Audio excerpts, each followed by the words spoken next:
Bonjour peuple de Dieu, bonjour à vous qui nous suivez partout dans le monde. Une fois de plus, nous rentrons dans ces fleuves d'amour, torrents d'amour, ces fleuves d'amour qui proviennent du trône de la grâce de notre Seigneur Jésus pour atteindre tout le monde, pour atteindre tout celui qui croit, tout celui qui veut.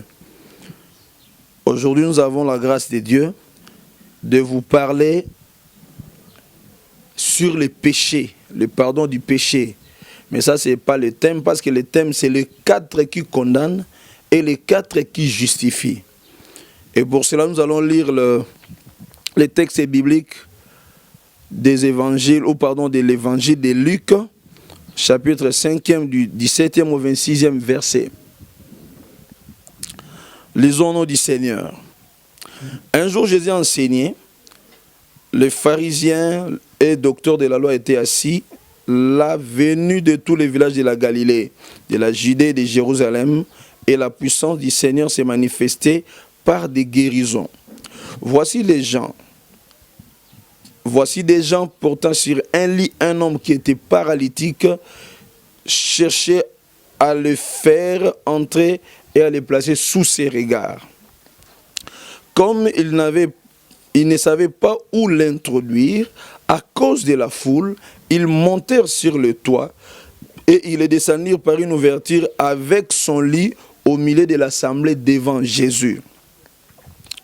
Voyant leur foi, Jésus dit, « Homme, tes péchés te sont pardonnés. » Les scribes et les pharisiens se mirent à raisonner et à dire, « Qui est celui-ci qui profère des blasphèmes? Qui peut pardonner les péchés si ce n'est Dieu seul? » Jésus, connaissant leurs pensées, prit la parole et leur dit, « Quelles pensées avez-vous dans vos cœurs? Lesquelles est le plus aisé de dire, tes péchés sont pardonnés, te sont pardonnés plutôt, ou de dire, lève-toi et marche. Or, afin que vous sachiez que le Fils de l'homme a sur la terre le pouvoir de pardonner les péchés, je te l'ordonne, dit-il au paralytique, lève-toi, prends ton lit et va dans ta maison.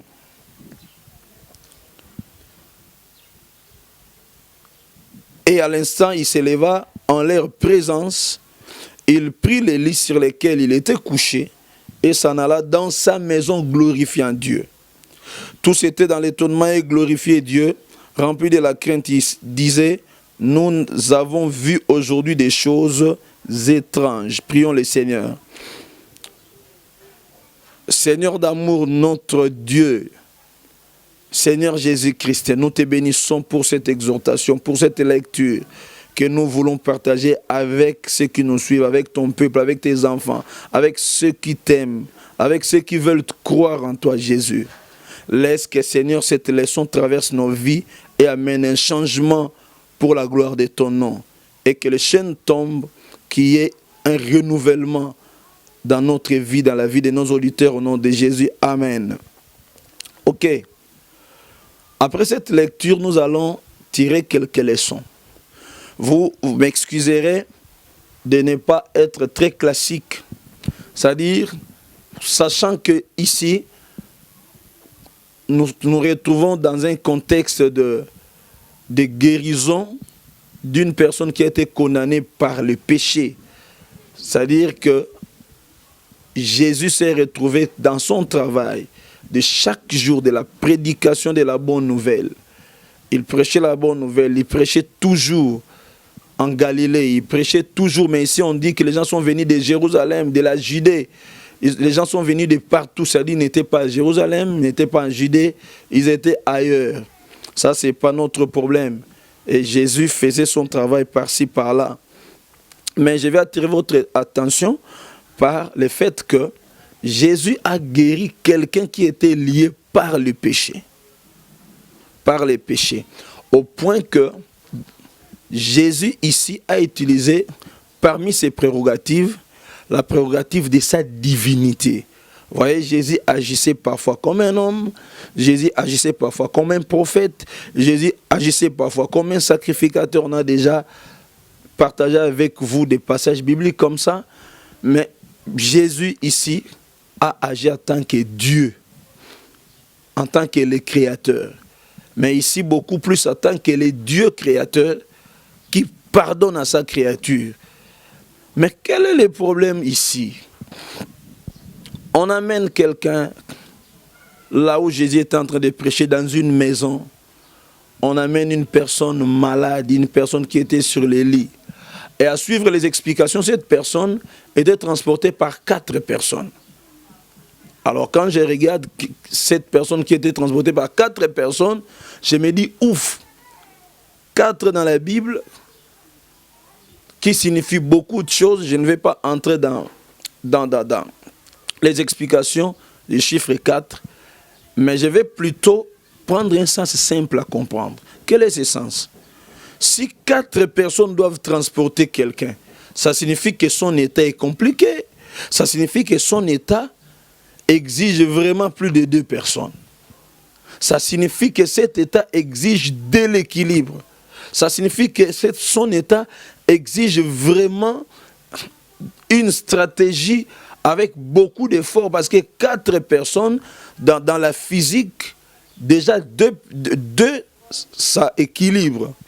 Et dans la notion de physique, quand on fait un décalage avec 3 pieds de 120 degrés, c'est de l'équilibre.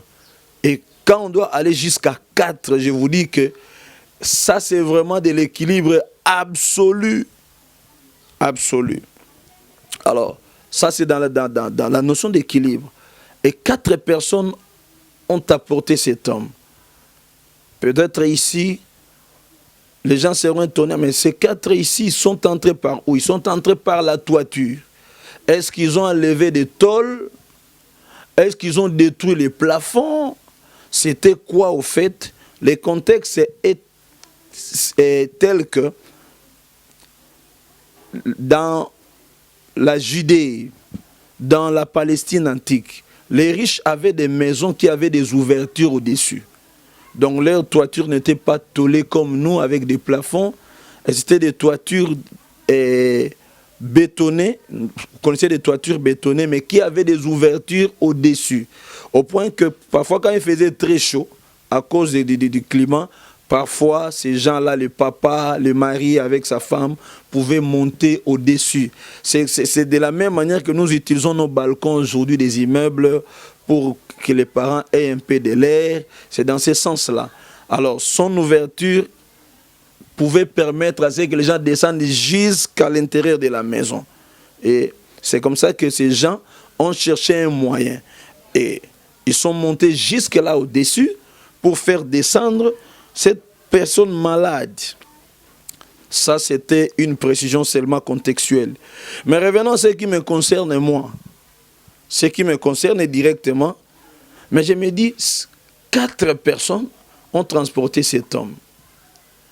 Et si je dois aller d'une manière un peu plus allégorique, je me dis 4 personnes. Et 4 personnes transportent cet homme. Mais qu'est-ce qui a mis par terre cet homme?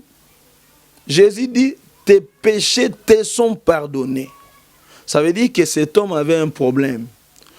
Sa maladie, son état de paralysie, son état s'est aggravé à cause du péché. Et c'est clair que c'est à cause du péché que cet homme était malade. Et il peut se faire que vous vous retrouviez dans une situation où vous avez des problèmes qui ne veulent pas se résoudre. Vous avez des problèmes qui ne trouvent pas de solutions. Il peut y avoir des maladies, les médecins soignent, ça ne tient pas. Vous allez vous réunir même en famille, ça ne tient pas. Et vous priez, ça ne tient pas. Vous jeûnez, ça ne tient pas. Des problèmes comme ça existent. Problèmes comme ça existent. Mais revenons au problème de cet homme. Quand vous avez une situation qui vous accable et vous n'en connaissez pas la source, ne commencez pas à chercher d'abord les sorciers, à chercher les démons, à chercher ceux qui vous ont attaqué. Il serait mieux de commencer à chercher la cause en vous-même. Cherchez la cause en vous-même et c'est ce qui est conseillé. Cet homme, son problème, c'était le péché. Alors moi, je me dis, ok, si c'est 4 personnes qui ont transporté ces messieurs à cause de son poids, à cause de son état, je me dis, ok, et c'est peu que son problème était basé sur 4 problèmes fondamentaux. Quels sont ces 4 problèmes fondamentaux? La Bible n'en cite qu'un, le péché. Les péchés. Alors, la Bible dit dans 1 Jean chapitre 3, verset 4, le péché est la transgression de la loi. Quand quelqu'un transgresse la loi de Dieu, eh bien, cette personne est punie. Cette personne entre dans la deuxième phase. Donc, si le péché est la base, le péché n'était pas seul pour clouer cet homme au lit. À part le péché produit la malédiction. Vous voyez? Et la malédiction, c'est quoi au fait? Quand je parle de la malédiction, vous voyez, quand l'homme a péché dans le jardin d'Éden, Dieu a dit, puisque tu as péché, finalement, tout ira mal pour toi. Donc, la femme va souffrir pour mettre au monde. Toi, la femme, tu vas mettre au monde avec souffrance. Et toi, homme, tu vas manger à la sueur de ton front. Ça, c'est une malédiction prononcée par Dieu. Donc, la malédiction, c'est comme une conséquence du péché ici. Une conséquence du péché. Comment je peux définir ça un peu plus clairement? C'est un état d'insécurité spirituelle. Parce que le péché entraîne la séparation d'avec Dieu. Alors quand vous êtes séparé de Dieu, vous êtes exposé. Cette couverture de Dieu vous quitte et finalement vous êtes exposé à des phénomènes spirituels compliqués. Vous êtes exposé à des chocs. Vous êtes exposé à l'insécurité spirituelle. Vous êtes exposé à des situations compliquées. Donc ça, c'est ce que je peux expliquer. C'est comme si une protection quitte. Quand quelqu'un pêche, il quitte la protection de Dieu, quitte cette parapluie de Dieu, il entre dans une zone dangereuse. C'est-à-dire qu'il est dans l'insécurité spirituelle en un mot. Alors la malédiction, à son tour, ne restera pas seule.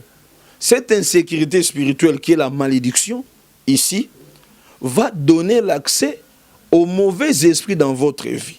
Voyez, le péché amène la malédiction, ça vous insécurise, et quand vous êtes dans l'insécurité, vous n'êtes plus sous la protection de Dieu, alors les démons trouvent les portes ouvertes dans votre vie, ils vont entrer pour aggraver la situation. Le premier épître de Jean, quiconque pêche est esclave du diable. Quand vous péchez, vous êtes sous la malédiction, vous n'êtes plus sous la protection de Dieu, vous êtes soumis aux lois de l'ennemi. Deuxième épître de Pierre, chapitre 1er au verset 9e, 2 Pierre 1 à 1, verset 9, partie B, dit que chacun est esclave de celui qui a triomphé de lui. Alors c'est pourquoi vous remarquez qu'il y a d'autres problèmes quand ça arrive aux gens. Les démons entrent en activité, vous entrez au scanner, on ne trouve rien, vous allez à la radio, on ne trouve rien, parce que justement, la source, la base, c'est le péché. Et quand les démons prennent l'aval, quand le monde des ténèbres trouve la porte pour vous embêter, alors la souffrance va commencer. La souffrance va commencer. Psaume chapitre 32e, verset 3 au verset 4. David parle de la conséquence des péchés non confessés. C'est-à-dire quand quelqu'un a fait quelque chose de mal devant Dieu et qu'il ne confesse pas, alors vous remarquez que ce péché va l'embêter. Quand ça ouvre les portes à la malédiction, et la malédiction ouvre des portes aux démons, au diable, aux ennemis, et finalement la souffrance va commencer, et David dit quoi? Quand je me suis tué, maison s'est consumée. Donc plus on cache les péchés, et on commence à vivre des maladies, on commence à vivre des choses bizarres. Il dit, toute ma vigueur s'envole, toute ma force, c'est-à-dire la chair ici, l'âme est abattue, l'âme est condamnée, la chair ici devient affaiblie par des phénomènes bizarres, par des maladies incurables. On parle dans la science des maladies psychosomatiques. Ce sont des maladies difficiles à expliquer, difficiles souvent à traiter, mais si une maladie, par exemple, psychosomatique, a comme origine le péché, je vous dis, c'est compliqué. Alors, quand j'ai observé ce que Jésus a posé comme acte, en déclarant que tes péchés te sont pardonnés, j'ai dit donc, cet homme a été sous le schéma des 4 pieds, des 4 dévastateurs, des 4 accusateurs, qui sont le péché, la malédiction, les démons, ou encore ses ennemis, et puis enfin, la souffrance, c'est-à-dire les résultats de la malédiction, les résultats des œuvres démoniaques dans la vie de cet homme. Heureusement que cet homme a trouvé justification, cet homme a trouvé grâce. Jésus lui a pardonné ses péchés, et quand Jésus pardonne les péchés de quelqu'un, il y a toujours des résultats fantastiques. Mais moi je me dis, oh, mais comment si le Seigneur dit seulement que tes péchés te sont pardonnés, lève-toi, prends ton lit et va chez toi à la maison. Directement ça s'est fait. Mais justement, parce que cette phrase-là que Jésus a déclarée a aussi donné 4 piliers justificateurs. 4 éléments qui ont justifié cet homme. La première chose à retenir ici, ou encore le premier élément, c'est la repentance. Quand c'est le péché qui vous cloue au sol, quand c'est le péché qui amène la maladie, la première des choses, c'est de vous repentir. Acte 2, verset 38, la Bible parle de la repentance comme condition pour entrer dans les rafraîchissements. L'apôtre Pierre dit, repentez-vous pour le pardon de vos péchés, et alors le temps de rafraîchissement vous viendra de la part de Dieu. Voyez, si c'est le péché qui vous condamne, et vous devez commencer par la repentance. Qui dit repentance dit la prise de conscience. Vous prenez conscience que j'ai mal fait devant Dieu. C'est à cause de ces péchés, à cause de ces mal que j'ai fait, que je suis en train de souffrir. Donc, je dois changer. Je ne veux plus rester dans ces péchés. Alors tu vas passer à la seconde étape. Vous voyez? Donc là, je vois les 4 personnes qui ont transporté ces messieurs pour avoir sa guérison. Un, j'ai dit la repentance. Et deuxième élément, c'est le renoncement. C'est lui qui se repent de ses péchés, doit automatiquement se repentir. Donc, pardon, c'est renoncer. Renoncer, ça veut dire dénoncer. Ésaïe 55 dit que le méchant abandonne ses péchés. La Bible parle d'abandonner.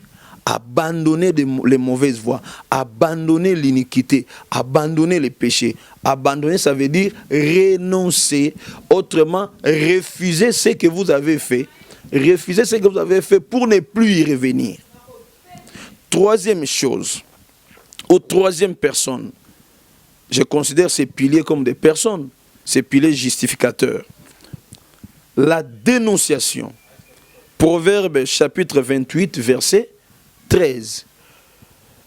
La Bible dit, c'est lui qui cache ses transgressions ne prospère point. Mais c'est lui qui les dénonce, qui les avoue et les dénonce, obtient miséricorde. C'est-à-dire, il ne faut pas seulement prendre conscience, il ne faut pas seulement dire, en tout cas, je vais renoncer, mais il y a beaucoup de choses qui demandent la dénonciation. C'est-à-dire, il faut dénoncer. Vous dites ça à Dieu. Ce que nous appelons d'une part confession. Quand vous dites à Dieu, alors ça, c'est la confession. Vous confessez ces péchés à Dieu. Et si vous voulez aussi dénoncer en disant à une personne, c'est-à-dire à un serviteur de Dieu, ça aussi c'est une bonne procédure. Il y a beaucoup de choses qui dérangent les enfants de Dieu, qui nécessitent la rencontre d'un homme de Dieu. Excusez-moi, enfant de Dieu, cherchez un homme de Dieu mature, un homme de Dieu sérieux, un homme de Dieu discret. Dieu a des serviteurs de Dieu. Vous qui me suivez, cherchez un homme de Dieu de confiance, un homme de Dieu discret. Parce que dans le dialogue pastoral, les secrets du dialogue pastoral ne sont pas à dévoiler. En principe, quand quelqu'un dénonce des choses qu'il a vécues, dénonce les mal qu'il a fait, c'est pas comme à l'époque coloniale où il fallait aller confesser quelque part, après la police vient te prendre. Non. Nous sommes à l'époque où Nous devons comprendre la parole de Dieu dans son vrai sens. Donc, si vous ne confessez pas seulement à Dieu, ça ne va pas aller. Confessez à Dieu qui va vous écouter, mais vous aurez besoin d'un homme de Dieu, d'un pasteur. C'est lui qui a le cœur des bergers, qui peut comprendre le problème et vous guider, vous diriger. Vous voyez? À partir de là, quand vous dénoncez, vous dites j'ai fait ça, j'ai fait ça, j'ai fait ça. Et j'étais complice de tel acte, de tel acte, de tel acte. Et j'avais fait ça et ça va vous aider.